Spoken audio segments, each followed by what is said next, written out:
नमस्कार, आप देख रहे हैं एक न्यूज 24 और मैं हूं स्वाति आपके साथ। राजद सुप्रीमो लालू प्रसाद यादव और बिहार की पूर्व मुख्यमंत्री राबड़ी देवी इन दिनों चर्चा की काफी विषय थी। कई तरह के विवाद हुए, चाहे वो बंगला विवाद हो या फिर सुरक्षा को लेकर। दोनों ही विवाद काफी चर्चा में रहा और तमाम इस पर आरोप प्रत्यारोप लगाए गए। सत्ता पक्ष ने अपना बचाव किया तो विपक्ष ने प्रतिशोध की राजनीति करने का आरोप लगाया। जब लालू यादव को बंगला खाली करने को कहा गया, राबड़ी देवी को नोटिस भेजा गया और इसी बीच आपको बता दें कि लालू प्रसाद यादव और राबड़ी देवी के जो वीवीआईपी सुरक्षा उन्हें मुहैया कराया गया था, जब इसकी समीक्षा हुई तो उनके सुरक्षा में भी बदलाव किया गया। और जब सुरक्षा में बदलाव हुआ तो लालू प्रसाद यादव और राबड़ी देवी नाराज हो गई और जो सुरक्षा उन्हें बदलाव करने के बाद मुहैया कराया गया था, उन्होंने उसे वापस कर दिया नाराज होकर। और इसके बाद सिर्फ लालू राबड़ी ही नहीं बल्कि उनकी बेटी और सांसद मीसा भारती और बिहार के नेता प्रतिपक्ष तेजस्वी यादव ने भी अपना सुरक्षा बिहार सरकार को वापस लौटा दिए थे। लेकिन इसी बीच आपको बता दें कि अब एक बार फिर से लालू प्रसाद यादव, जो कि राजद प्रमुख हैं, मुखिया हैं और बिहार की पूर्व मुख्यमंत्री रह चुकी राबड़ी देवी को अब जेड कैटेगरी की सुरक्षा एक बार फिर से बिहार सरकार ने उपलब्ध करा दिया। और इसके अलावा दोनों नेताओं को बुलेट प्रूफ गाड़ी भी दी गई है।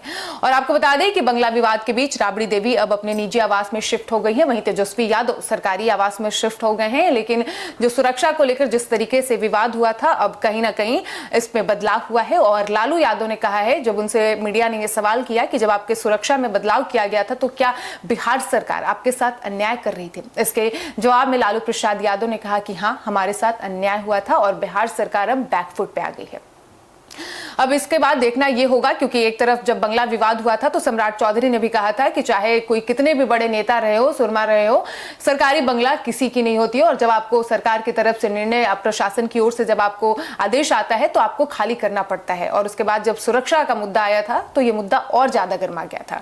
और यही नहीं, जो लालू परिवार से निकाले जा चुके हैं, तेज प्रताप यादव, लालू प्रसाद यादव के बड़े बेटे, जनशक्ति जनता दल के राष्ट्रीय अध्यक्ष तेज प्रताप यादव भी बिहार सरकार से नाराजगी अपना जाहिर कर चुके थे और उन्होंने भी अपना सुरक्षा वापस लौटा दिया था। और उसके बाद लालू प्रसाद यादव की बेटी रोहिणी आचार्य ने इसके बाद बिहार सरकार को टारगेट किया था और उन्होंने कहा था कि यदि उनके माता पिता को कुछ एक खरोच भी आती है तो इसके लिए बिहार सरकार जिम्मेदार होगी। और तेज प्रताप यादव का भी बयान यही था कि अगर उनके साथ कुछ भी गलत होता है तो इसके लिए रिस्पॉन्सिबल होगी बिहार सरकार।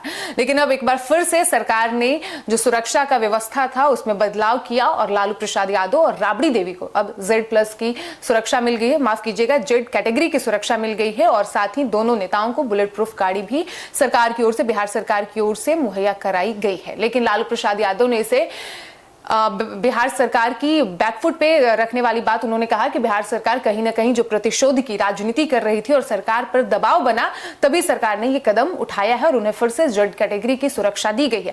हालांकि इस पर आपकी क्या राय है? क्या आपको भी यही लगता है कि सरकार पे दबाव बना जब राजद के कार्यकर्ता और नेता ने सरकार को टारगेट किया और विपक्ष ने कई तरह के तमाम बिहार सरकार पे आरोप लगाए और खास करके विपक्ष के निशाने पर सम्राट चौधरी थे, जो कि बिहार के मुख्यमंत्री हैं? तो क्या वाकई ऐसे में सरकार दबाव महसूस की और लालू प्रसाद यादव और राबड़ी देवी को जेड कैटेगरी की सुरक्षा वापस मुहैया कराई? इस पे आपकी क्या राय है? कमेंट बॉक्स में आप अपनी राय अवश्य लिखें। और फिलहाल इस वक्त की खबर में इतना ही, और ऐसी ही तमाम खबरों के लिए बने रहिए हमारे साथ और देखते रहिए एक न्यूज़ 24। धन्यवाद।